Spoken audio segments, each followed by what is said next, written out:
gian khang lai zin ga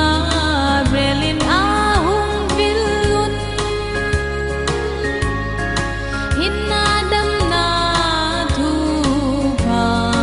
kahin koi ati o lung hai selin naw sen leng pe ni hin ki pa in sao te jam le lung ol na chitin nam tim ding so chat na hi no mun le mun hallelujah divin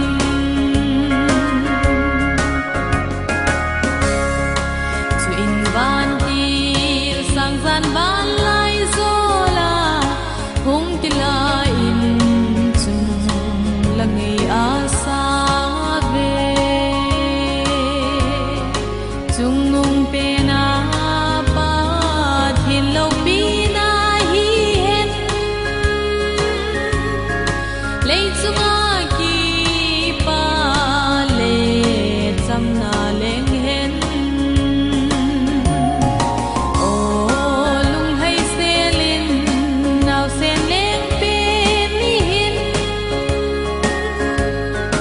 ki pa in sao te jam le lung ol na chitin nam tim ding in so chat na hi no mun le mun hallelujah divin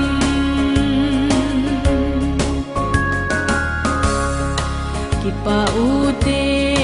chung le noi leng pe mi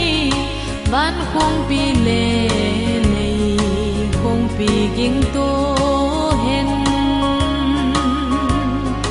leng zo si leng le pakai zo si pakai hin lai dam sung in le mu te leng krista o lung hai selin naw sen leng pe ni hin ki pa in sao te jam le lung ol na chitin nam tim ding in so chat na hi no mun le mun hallelujah divin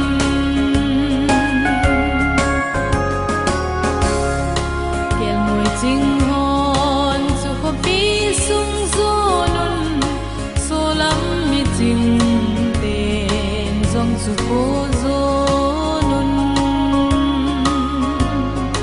chi bai bo in vai za ten a nei sun nun leng le lal ten zong a go bo ma hong un o lung hai selin naw sen leng pe